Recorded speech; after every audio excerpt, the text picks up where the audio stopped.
Hey, welcome back to the channel. It is time for the December champion rankings. I like to get into the month. Let a little testing be done. We had Act 7 Book 2 come out, and we're starting to see some of the uses for our champions.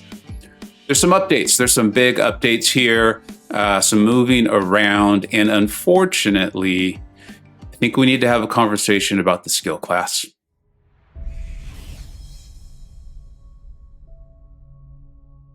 All right, let's dive into this. And remember, if you're enjoying the content, make sure to hit like. It's always appreciated, but then definitely subscribe and hit the notifications so you can see all the content, the champion rankings, the crystal openings, the war videos, and then of course, things like this with the champion rankings. And then before we dive in all the way, remember, this is my subjective opinion. I do my best to read all of the comments on the videos, and then of course on the Discord server, on my Discord server. And so many of you have educated me on champions, things you like about them, where you're using them. And then I do watch other people's videos too. Of course, a lot of my influences here are going to be from KT1 and his recent videos. And over time, Cam, MCoC, a really smart follow on Twitter, and Kingslayer. Kingslayer has started doing his own rankings, and then of course from Taters and my whole alliance and who they bring to war, AQ, and the videos I see from them. So all that being said, let's jump into this. Make sure you tell me, hey, where do you think I'm wrong? Where do you think I am correct? And make it constructive, educate me, let me know. So not too many changes in the top shelf. In fact, there are none that I can think of. We have bolded all of the champions who have been changed, but I don't think there are any. We've talked about them at length over the last few months.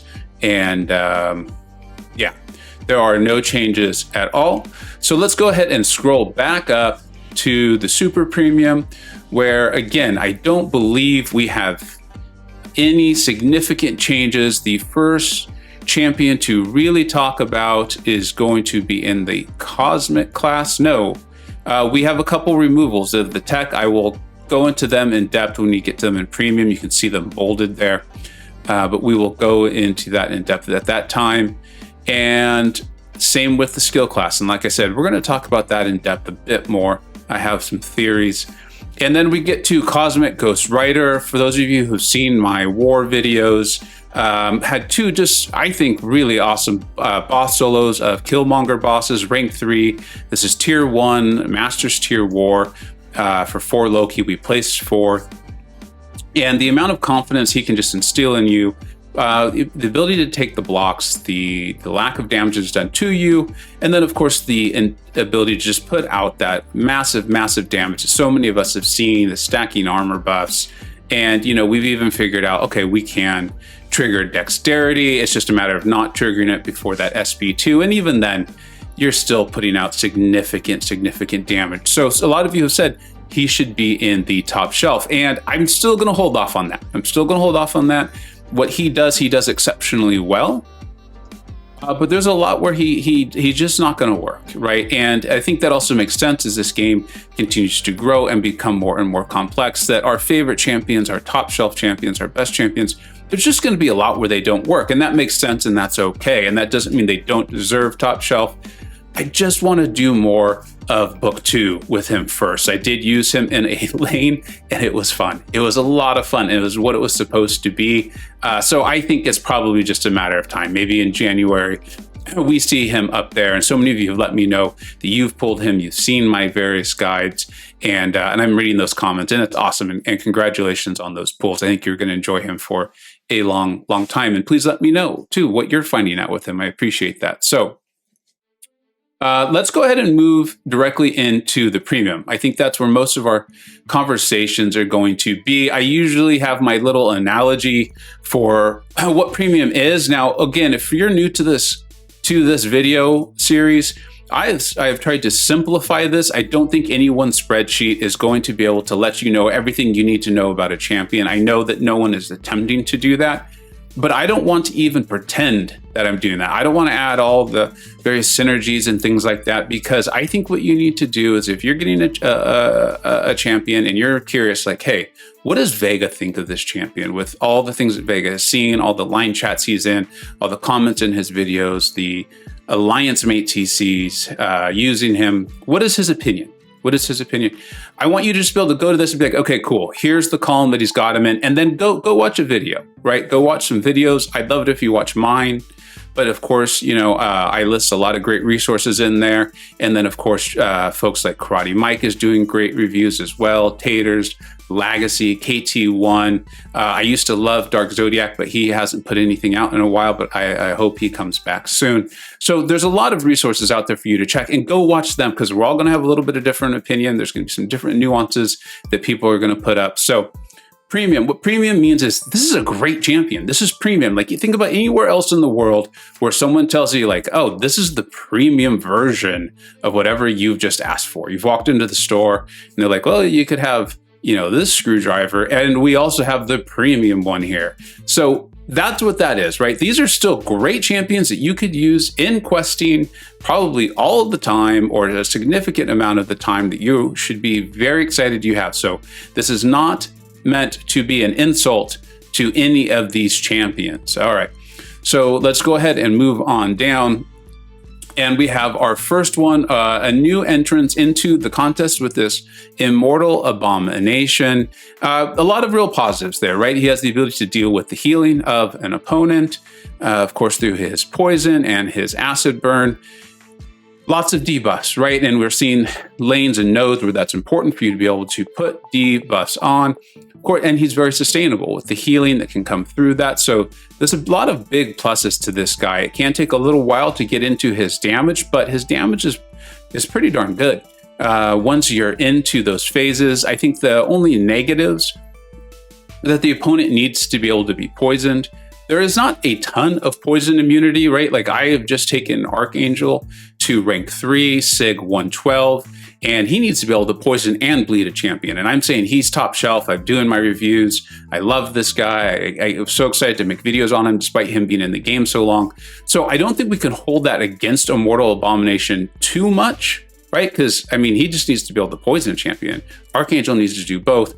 But I'm not currently seeing quite as big of a payoff as you're seeing in a champion like Archangel. So now again, Immortal Abomination just came out. We're only seeing the first little chapter of book 2. So this could be a champion that continues to evolve in the game and evolve in a real positive way. I really like him. I want to see more of him. And I think as more people get him, we're going to see more videos, more uses for this champion.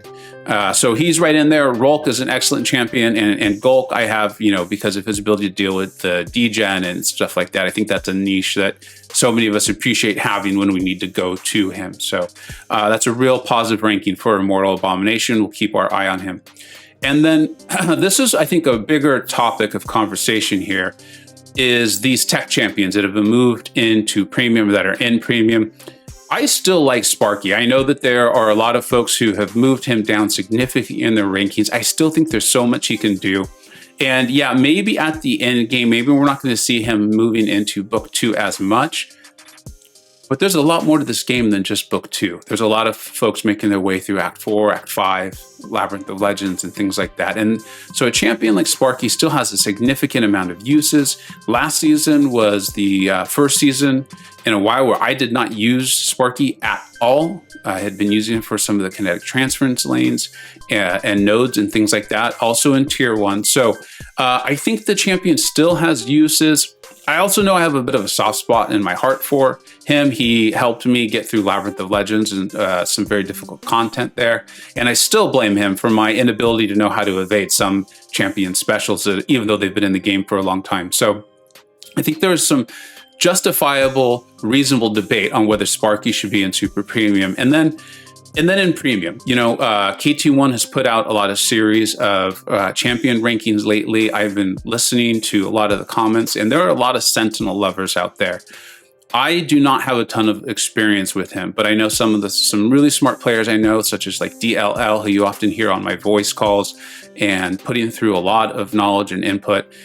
He's recently taken up his Sentinel. I believe Ares in Relax has also taken up his Sentinel. And they're showing a lot of the uses of this guy that I think he just got overlooked. I assumed he was a defensive champion. So I want to keep an eye on him. Despite him have been in this game for so long, I think he may get pushed up into the super premium rankings. Hulkbuster, Monkey, I apologize if I just butchered your name, but he has been showing me a lot about Hulkbuster, about a nice little pause when you get the opponent in the corner that will allow you to kind of influence them to block and then throw your special too. I still am having some trouble mastering that, but I'm seeing it and it is working. And so my opinion of Hulkbuster has gone up significantly, because if you can start to rely on that SP2 and then the heavy, the damage is going to grow. There's so much that Hulkbuster can do. I want to put him in the super premium. I think it's my own ability to utilize him that's keeping me from doing that, because I see a ton of uses for this guy.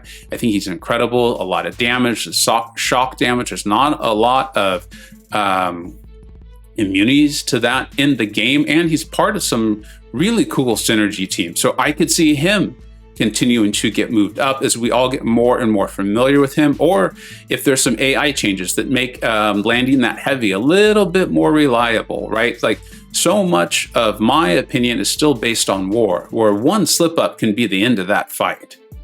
And you know, if you're in questing and you throw in a revive or a couple of potions, like, no big deal. You can just go farm some more or spend some units on them. But in war, that happens. Yeah, you can still heal up, but you've just put on a death. And we're having wars with 5 and 3 and 2 deaths. So 1 is a big deal. So reliability is not accentuated, but it's even more valuable. And I think that's influencing my thinking there a little bit. Mysterio, I took some incredibly difficult fights with Mysterio this last war season. I felt lucky to survive because they were against Domino, and she was constantly going lucky. That being said, I learned more and more about Mysterio, his mechanics, and how to utilize him. And these things just they influence the way you think. And so I could even see him being moved up. And with the passive heal block, that's also a really big deal. And I want to see, as we continue to move through book 2, how if his value increases, right? So much of the value is based on the nodes that we're fighting and the champions we're fighting. You can have a champion with all that sounds great on paper, but if the nodes and the meta are saying that there's no use for him, then yeah, it's a great champion on paper, but we don't play the game on paper, of course. And then Doc Ock, another champion that, and as the EQ continues to evolve and we're seeing those nodes that enhance certain classes, his, I think, stature is rising, or his value is rising, and you can do great things with him. I think it's just difficult to do them. And despite being in the game for so long, I think it's just relatively recently, in comparison anyway, that we're really seeing how to utilize him, how to get those power locks on in the very aggressive way he can be played. So they all, I either have my eye on them, they are moving up, or they're just great examples of the community teaching me, of the community reaching out, and in a constructive way, educating me and sharing their knowledge, which is awesome. That's what this is supposed to be all about. And then let's go ahead and move on down to the skill class. Excuse me for a second. All right, the skill class. It's almost tinfoil hat time. This is the tinfoil hat time of the video. I have a theory that the skill class was actually hit really hard, right? And I think it was around the middle of this year. I don't know, 2020 just feels like it will not end, and it's been going on forever. But the relevance of that is I feel like the game was going a very certain direction. It was moving into more and more niche, with very few options to handle certain nodes. And I don't think that was done with evil intent. I think that's just the way it was going. And maybe the intent was actually to extend the life of the game. There was a lot of feedback given to Kabam, and it feels like they listened to us, especially now that we're seeing book 2. And I don't want to say the game was made easier, but I think the game was made less niche. And I think it was made so there were champions who were better for nodes, but they weren't necessarily the only way to attack that node. And the first example I recall really seeing that and thinking like, I see what's going on here, was when those ebb and flow nodes with the protection in war, when those were nerfed a little bit. And all of a sudden you could now start taking in a champion like Magic or Doom to take those nodes and they had plenty of damage to get through the protection if you never even got the protection off. And then you had that champion for the rest of the war. Well, I think a lot of those nodes, or I think like the So Saith Doom in its original form in AQ, I think they were designed to make champions like Squirrel Girl and Elsa Bloodstone incredible. I think if that meta had continued, we'd be seeing them in the super premium, maybe even the top shelf, right? Because as we said, it's the meta and the nodes that you're fighting that ultimately determine how valuable the abilities of the champions you're using are.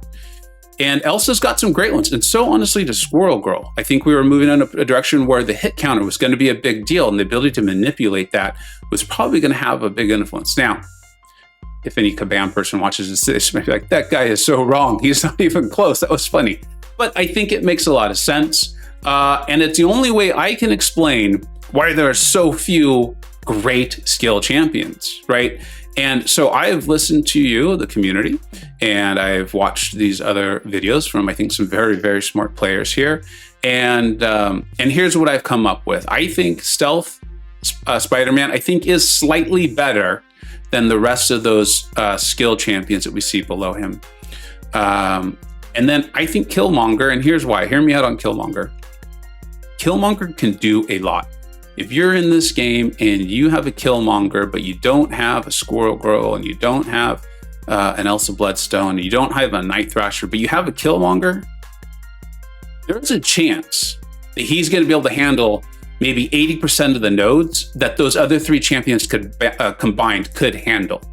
I'm not saying that he's better than they are at those nodes. I'm saying that I think he has utility that would allow him to successfully, if well played, handle many of those nodes, especially when you start to put in the various synergies with good champions that he has.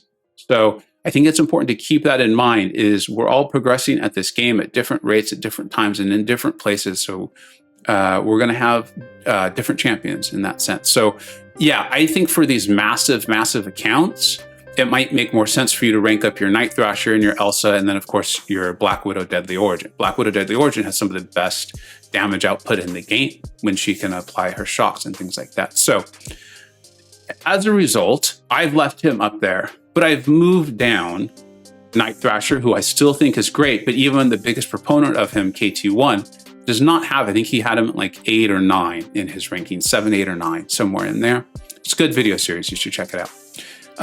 Elsa Bloodstone, same thing. I am not seeing nodes, as Book 2 has come out, that prioritize bringing her. She's great, she's a very good champion.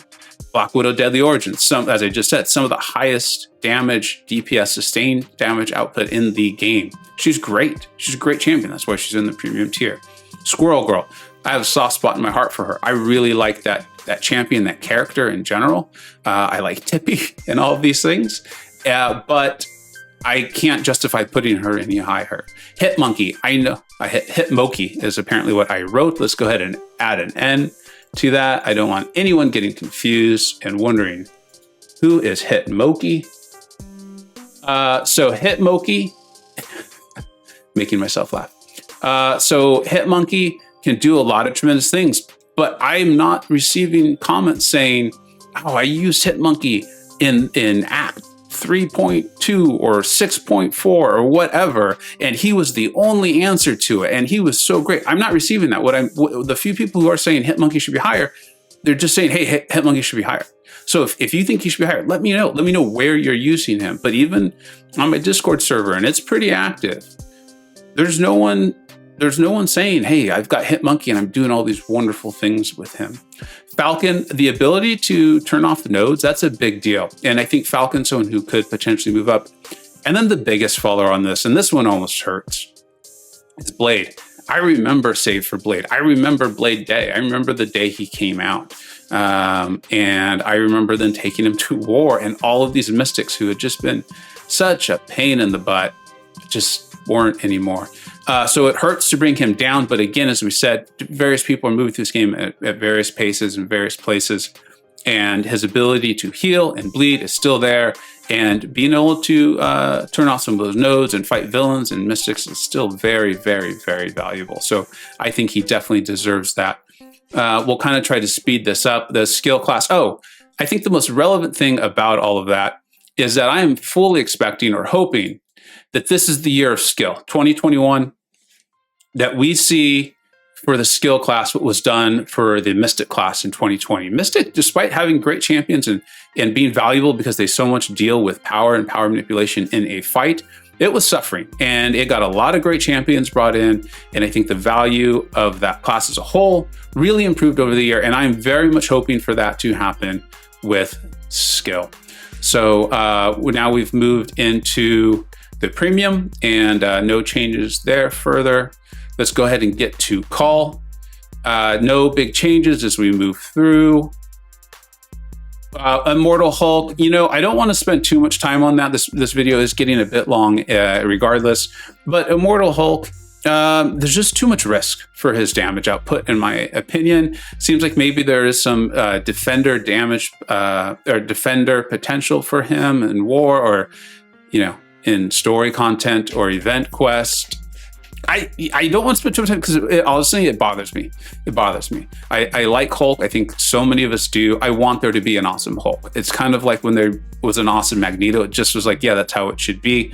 I get that it's kind of fun to have these more lesser known champions be some of the best in the game, like as we look at Warlock and Ghost right there.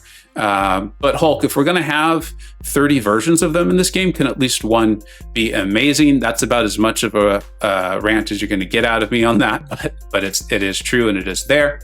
And then Daredevil, Hell's Kitchen. This is another thing that I really wanted to say better about. We have someone really valuable in our community who is involved. My understanding with this champion, with Cat, and I was hoping for better out of him. As of right now, the best thing I could say is that I don't know how to fight him. It's weird that it's weird to fight him because for so long I've fought him a certain way and I've seen certain animations and now they're different. But maybe what I'm hopeful for is that because there's just been so much put out, so many reworks, so much new content, that there's this great way to play him and we're going to realize this is a super premium champion or something like that. And we just haven't figured that out yet. That's my hope. Or as I've talked about with the meta, nodes and defenders start to come out where we think, yeah, this is the guy. Being able to manipulate the combo is a really big deal and things of that nature. But that's where he's at for now. So if you had him and you were hoping for a great rework like Hulkbuster or Magneto, right now it just doesn't look like that's what happened. And then let's go ahead and finish this off with just a reminder. All champions are ranked in their tiers. And remember that if they're even on this list, that means that they probably have a use. Even the call champions, it's like you're calling your shot. I'm going to use them for this one very specific thing, or they are just good enough to be ranked. It's like the baseline. Like they deserve to be ranked. They deserve to be present. They have a use, and you can utilize them for that. And then check out these other channels. I'm going to update this and probably start including Karate Mike. Maybe it's just my own, you're aware of things that you experience more now that I'm in the same alliance with him. I feel like he's doing more and more champion rank ups and things like that. And they're always really smart. And so let's go ahead and add him. I'll officially add him after this. You don't need to see me type. But KT1 Cam on Twitter, really smart follow. And then Dark Zodiac if he starts doing more. And then we'll add Karate Mike. And then the Horseman. I always want to mention that. The Horseman. If you can be made a Horseman, you're going to be really good. If you were already amazing, then you're just more amazing. There's really not much more to it so far in the game. If that ever becomes, if there's ever a node or a quest where it's just vital that champion's a Horseman, I'll do my best to reflect that or talk about it. And that's it. So please comment. Let me know what you think, where you think I may be right, that was different. I know I've gotten a lot of that lately with Professor X and Guardian. It was pretty early on me thinking they were awesome. And then I've learned a lot from people telling me where I'm wrong and why. I'd really appreciate that. So thank you so much for watching. Hope you're having a great weekend. Take care. I hope you either learned something, were entertained, or even better, a little bit of both. Don't forget to like, subscribe, and follow on Twitter at VegaGaming583. Thanks so much for watching. Take care.